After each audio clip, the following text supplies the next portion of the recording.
बिस्मिल्लाहिर्रहमानिर्रहीम درنو محصلینو د مالی محاسبه فاینانشل اکاونټینګ هم لیکچر ته تاسو ته راغلاست وایم. دې لیکچر کې بیا هم یو شمېر داسې ټرانزیکشن معاملې دي چې هغه تر اوسه تاسو سره مخامخ سوي نه یي، نو بنان دې لپاره دغه ټرانزیکشن هم په ژورنال کې ریکارډ کوو او بیا وروسته انکم سټیټمنټ او بیلانس شیټ ته ځو. Exercise number 7 ده دې ته راځو، هر ټرانزیکشن لولو بیا ریکارډ کوو. ریکارډ ټرانزیکشن ان ژورنال یو کمپنۍ ده د لویس ډیکسن په نوم سره، نو د سپټمبر اول باندې چې کړي دي دا به وګورو.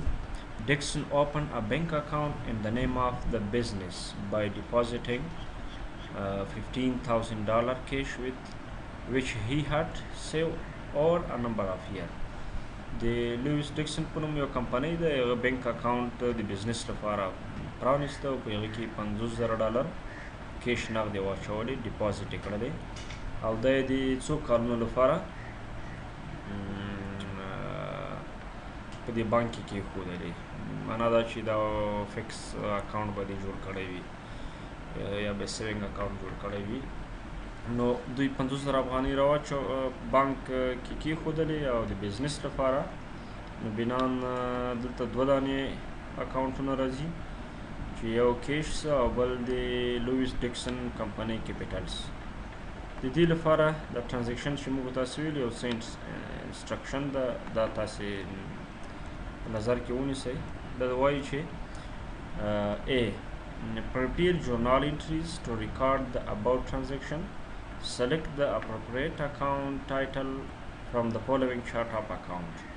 دلته chart of account درکړل شوی ده او تاسې د دې نه په استفادې چې اکاونټونه استفاده کوي. کیش ده، اکاونټ ریسیوبل ده، لینډ ده، بیلډینګ ده، کمپیوټر سیسټم ده، آفیس فرنیشنګ دي، نوټ پیبل دی، اکاونټ پیبل دی او لویس ډیکسن کیپیټل ده. یعنی د دې دا اکاونټونو تاسو استفاده وکړئ. اوس موږ د ټرانزیکشن کې د $50,000 چې نغدې بانک کې ښودلې دوه اکاونټونه استفاده کوو، چې یو د هغه نه کیش ده او بل چې ده هغه د لویس ډیکسن د دې یا مالک نوم ده یا د کمپنۍ نوم داسې هر شی ده، د دې کیپیټل ده. دې دواړو نه استفاده کوو. همدا ډول سره نورو ټرانزیکشنو کې هم د دغو نورو نه موږ تاسې استفاده کولی شو. نو راځو موږ دا ریکارډ کوو. نو د ریکارډ په موخه باندې یو خو داسه چې دا به ریکارډ کړو. دویم بي کې موږ تاسو ته څه وایي چې شی ریکوایرمنټ ده، شی غوښتي دي. دې ته راځو، دا به هم وګورو چې څه وایي. what is impact did the September 10 په 10 تاریخ باندې چې پک سوي ټرانزیکشن کې موږ ګورو. transaction how on the financial position of the company. 10 تاریخ چې کوم ټرانزیکشن شوی دی دغه تاثیرات د کمپنۍ په فاینانشل پوزیشن باندې، مالی حالت باندې دا مطالعه کوو چې څه سوي دي. مثلا ته لیکلي دي indicate direction and dollar effect of the transaction on the proprietorship, assets, liability and owner equity. موږ به دا په نښه کوو چې مستقیما دغه ټرانزیکشن د ډالرو چې ترسره شوي وي په 10 سپټمبر باندې، دا به د کمپنۍ د دې کاروبار په اسیډ باندې، په لیبیلیټي باندې او اونر اکویټي باندې کوم تاثیرات دي، دا به جدا د بي جز ده، دا به جدا مطالعه کوو. نو موږ راځو خپلې برخې ته چې شی دی ټرانزیکشن ریکارډ کوو. ټرانزیکشن ریکارډ لپاره مخکې موږ ټرانزیکشن وویلې، یو دا کیش راغی کمپنۍ ته، کیش انتقال سه، په مقابل کې د دې کمپنۍ کیپیټل هم د نوم به هم ورسره ولیکو چې لویس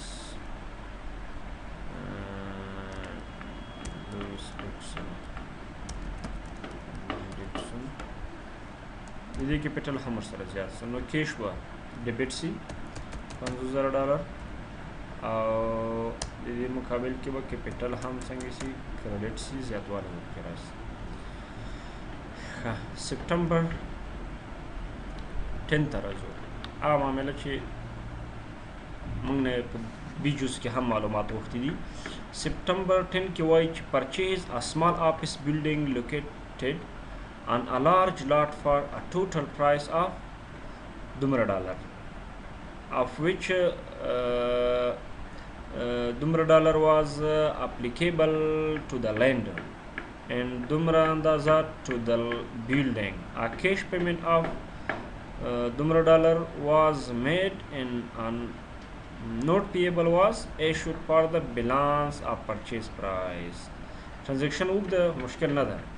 دا وایي چې مونږ یو وړوکی یو بلډینګ هم چې ده هغه مو واخیسته. بلډینګ مو واخیسته په څومره باندې؟ په دومره باندې. په دې کې مونږ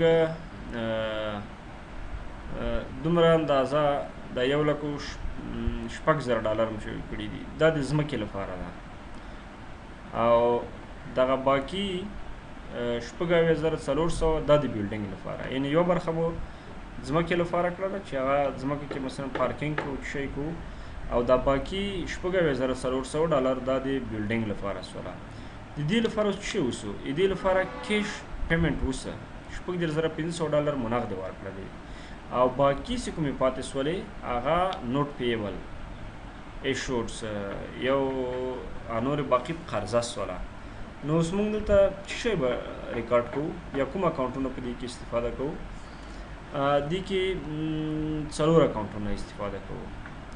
یو خو دا ده چې دا عمومي دغه $1,02,400 دا خو عمومي نرخ څه ریټ څه، خو په دې کې مونږ دومره بلډینګ څه $1,06,000 او دومره چې ده وبښئ دومره ځمکه سوله $1,06,000 او $6,400 دا هغه سو بلډینګ څه.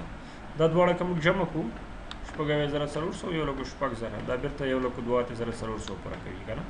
نو مونږ دا عمومي پیسې نه لیکو، مونږ صرف دا لیکو، دا د ځمکې لپاره او دا د بلډینګ لپاره. او دې سره مونږ اوس کریډټ باید شی سي. کریډټ مونږ دومره پیسې نغدې مونږ ورکړلې، دا کریډټ سولې او باقي چې کومې پاتې سولې د دې نه علاوه د دې $6,500 نه علاوه هغه به په قرض کې نوټ پیبل کې ریکارډ کوو. نو راځو دا ریکارډ کوو. دلته لیکو یو دا ده چې لینډ څه ځمکه سوله، بل دا ده چې بلډینګ وکړه. ښه بل بلډینګ څه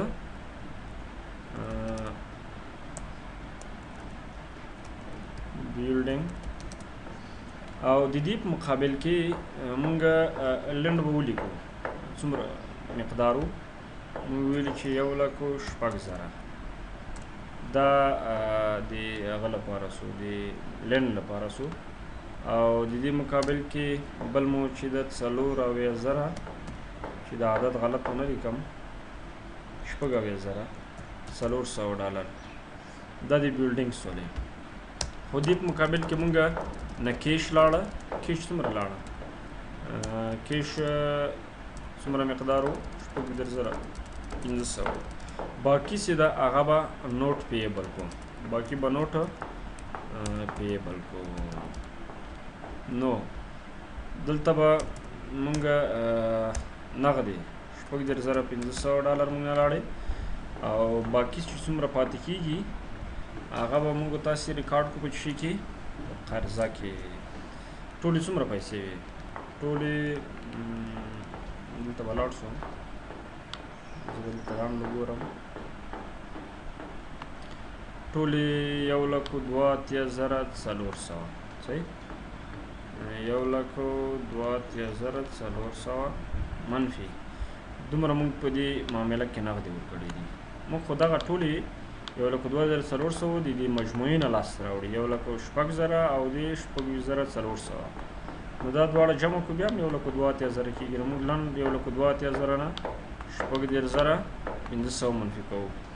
منفي $6,500 دا پاتې کېږي 1,45,900. نو دا باقي شی سو دغه نوټ پیبل چې ایشو سوی و صادر سوی و د پرایس پاتې برخه هغه په دې کې څنګه سو ریکارډ سو. نو راځو باقي دلته پاتې سو 1,45,900 دا قرضه سوه. نور هغه نریشن تاسې دلته پرچیز لینډ اینډ بلډینګ دا موږ تاسې نریشن مخکې لیکلی دی.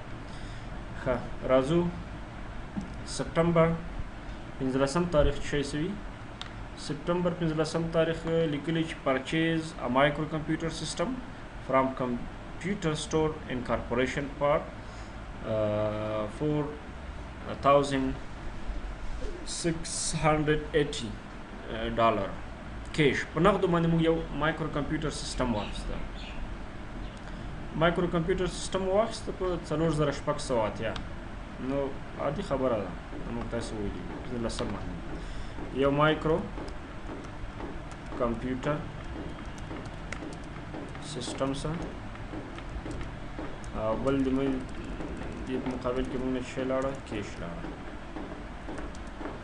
مایکرو کمپیوټر سیسټم د موږ لپاره ایسډ ده فکس ایسډ ده څومره ایسډ و دا به زه بیا وګورم 4680. نو 4680 دا موږ لپاره ایسډ دي او دې په مقابل کې موږ نه کیش لاړه 4680 دا به کریډټ bought a micro computer system دا نریشن سم دا ضرور دا باید ولیکل شي صحیح. سپټمبر 19 ته راځو. سپټمبر 19 کې څه وایي دا ټرانزیکشن هم لږ اوږده خو دومره مشکل نه ده. Purchase office furnishing including dental equipment from Turkey Operation Incorporation at a cost of $5,760. A cash down payment of $960 was made. The balance to be paid in 3 equal installments due September 28, October 28, and November 28. The purchase was an open account and did not require signing up a promissory note. دلته دا وایي چې مونږ یو څه سامانالات واخیستل صحیح د ترکی اپریشن انکارپوریشن کمپنۍ نه مونږ تاسې یو څه سامانالات واخیستل. د هغه کاسټ چې و چې مونږ شی واخیسته هغه $5,980 و. $5,980 کې مونږ کیش ډاون پیمنټ وکړه یعنې مونږ نغدې ورکړلې څومره اندازه مو نغدې ورکړې $980 مو نغدې ورکړې او باقي بیلانس چې کوم د بیلانس ټو بی پیډ 3 equal installment دغه باقي بیلانس چې کومه ده هغه په 3 قسطونو کې ادا کیږي. 3 equal installment په 3 مساوي قسطونو کې یو ډول چې یو به د سپټمبر په 28 باندې ورکول کیږي بل به د اکتوبر په 28 بل به د نومبر په 28 باندې د باقي پیسې څنګه کیږي ورته ادا کیږي. او د پرچیز واز ان اوپن دغه پیسې چې کومې وي د موږ باقي قرض پاتې څه په 3 قسطونو کې چې ادا کوو دا د لیکل شی ساین ضرورت نشته یا د کومې لیکل شوی وعدې پرومیسري نوټ ضرورت نشته چې موږ نوټ سره ولیکو یو رسید ولیکو بخې یو د قرض یو داسې چک ولیکي موږ ته چې دا موږ ادا کوو نه بلکې دا بس شفاهي ډول سره په 3 د سپټمبر اکتوبر او نومبر کې به دا موږ تاسې ادا کړو. نو عادي خبره ده. موږ راځو اصلي اکاونټونو ته چې د چارټ اپ اکاونټ مخکې ما درته ذکر کړ دې نه باید استفاده وشي. اوس تاسې وګورئ په دې کې څه شی دی. په دې کې آفس فرنیشنګ د آفس سامانالاتو ته وایي که نه نو دغه سامانالات دي او د دې اکاونټ نه استفاده کوو. بل دا چې مونږ د کیش ورکړې یو اندازه هغه استفاده کوو او بل دا چې دې په مقابل کې به د اکاونټ پیبل نه استفاده وکړو. دغه 3 اکاونټونه دي دې نه موږ تاسې استفاده کوو. دا شارټ د همدې لپاره موږ تاسې د رهنمایي لپاره راکړل شوی ده. نو بنان دلته راځو موږ ګورو چې د دې ترکی کمپنۍ نه مونږ سمنالات اخیستي دي 5980 ډالرو. دا مونږ راواخلو 5980 ډالر. دا خو مونږ لپاره آفیس فرنیشنګ څه دا ډیبټس زموږ لپاره ایسډ ده. په مقابل کې مونږ 980 ډالر نغد ورکړي دي. صحیح 980 ډالر مو نغد ورکړي دي، نو دا به کیش کریډټ سي او باقي چې کومې پاتې سولې هغه به موږ لپاره اکاونټ پیبل وي.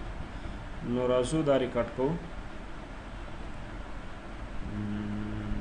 آفیس فرنیشنګ دا یو او دویم اکاونټ چې ده د دې مقابل کې له موږ نه کیش لرای ده او بل د دې مقابل کې موږ اکاونټ پیبل شو اکاونټ پیبل 5980 دا مو فرنیشنګ واخیسته. په مقابل کې مو څومره پیسې ورکړلې، د پیسو مقدار بیا وګورو. پیسې موږ ورکړي دي 980 ډالر. 980 ډالر نغدې پیسې مو ورکړي دي، کیش له موږ نه کم سره 980 ډالر. دا ده دلته ریکارډ کو 980. اوس دا چې باقي څومره پاتې کېږي نو 5980 نه به موږ منفي کو 980 پاتې شو 4800. دا موږ باندې شی سو اکاونټ پیبل سره. نریشن باید ولیکل سي. نریشن کې باید داسې وي چې purchase office furnishing balance in 3 equal installment on September 28, October 28 and November 28.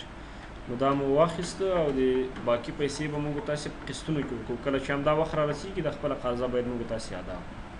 نور هغه قرضه چې کله ادا کېږي مخته ممکن ټرانزیکشن راسي چې مثلا اول د سپټمبر په 28 باندې اول قرضه قسط ادا کېږي که نه، بیا به هغه په هغه وخت کې بیا ریکارډ کوو. راځو سپټمبر 26 تاریخ ده. دلته وایي چې as $140 monitor and the microcomputer system purchase on September 15 stop working.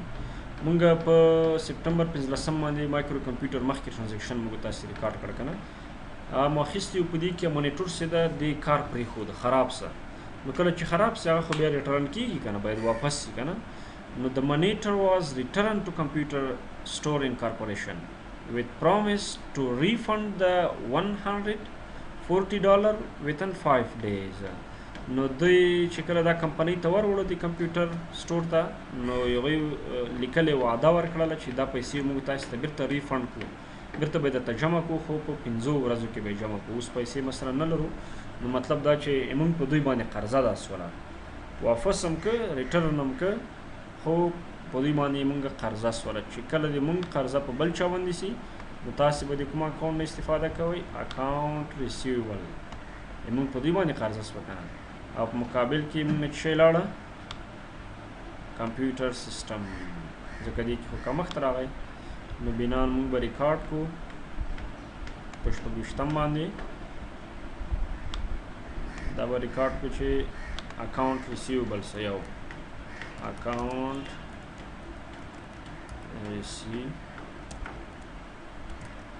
ریسیوبل یو دا سو، او بل د دې په مقابل کې مایکرو کمپیوټر سیسټم. نو څومره اندازه و د پیسو مقدار ما نه ویریږي، دا بیا وګورو 140. نو راځو 140 روپۍ موږ په ده باندې قرضه سوله، او په مقابل کې له موږ نه د 140 په اندازه باندې فکس اسټ چې مایکرو کمپیوټر سیسټم و دې کې کمښت راغی.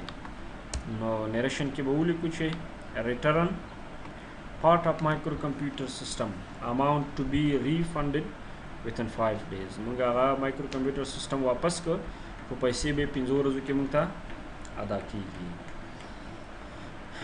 اوس دلته پیسو په ادا کولو کې ممکن تاسو ته هغه د کوډونه سیما ښودلي وو که نه چې کله بیا دوی سره تخفیف کیږي، ډسکاونټ ورسره کیږي، که دې تاریخ نه مخکې ادا کړله او که دې تاریخ نه وروسته یې ادا کړه مثلا په هغه بیا مثلا انټرست راځي، نو دغه ټول شیان هم کولی شي تاسو په دې کې استفاده کوئ. 28م ته راځو. په 28م د سپټمبر شی سوي دي. 28م د سپټمبر د پیډ ترکی اپریشن انکارپوریشن $1,600 cash as the first installment due on the account payable for office furnishing. مونږه office furnishing اخیستی وو که نه مخکې ترکی کمپنۍ نه مو اخیستی وو، نو هغه ته اوس په 28م د سپټمبر، ځکه موږ تاسو ویلي چې په 28م د سپټمبر دلته دا ګوره یو انسټالمنټ باید ادا سي، بل باید د اکتوبر په 28م ادا سي، بل باید د نومبر په 28م باندې ادا سي. نو دا 28م د سپټمبر راورسېده او په دریو انسټالمنټ کې په دریو قسطونو کې چې لومړی قسط اوس دا اوس راورسېده او هغه $1,600 کېږي. نو $1,600 موږ ورته ادا کوو، نو زموږ قرضه کمیږي که نه، قرضه کې کمښت راځي او له بلې خوا نه کیش کې هم کمښت راځي. نو دوه اکاونټونه باید استفاده کوو چې یو د هغه نه اکاونټ پیبل ده چې اکاونټ پیبل کې زمونږ څه شی راځي، کمښت راځي، اکاونټ پیبل، او بل د مونږ نه څه شی لاړه، کیش لاړه. نو دا به $1,600 او $1,600 پیډ کیش ټو ترکی اپریشن انکارپوریشن، دې ته مونږ پیسې ادا کړلې. 30م د سپټمبر کې څه شی دي؟ 30م د سپټمبر کې دا دی چې ریسیوډ هغه $140 چې مونږ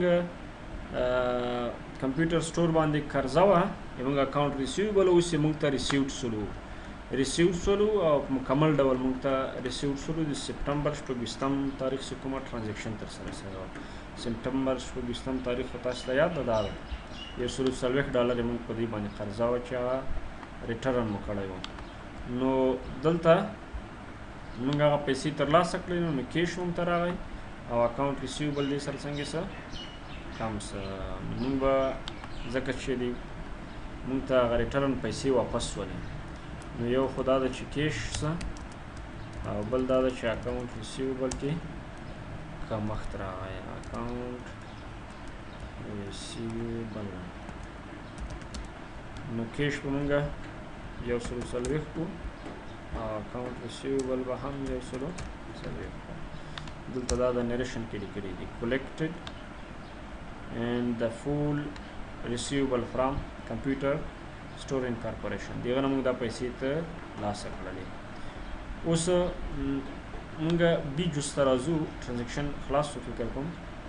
بي جوز کې موږ نه دا غوښتي وو چې په 10م د سپټمبر چې کومه ټرانزیکشن ترسره شوې ده د هغه افیکټ تاسې مطالعه کوئ په فاینانشل پوزیشن باندې د دې کمپنۍ. نو فاینانشل پوزیشن باندې ټرانزیکشن ته راځو، دلته دا ده. په دې معامله کې تاسې وګورئ چې شی ترسره شوي دي، کوم هغه افیکټ تاثیرات کوم تاسې په دې کې لیدلی شئ. نو موږ داسې وایو چې په ایسډ باندې تاثیرات څه ډول مطالعه شي، په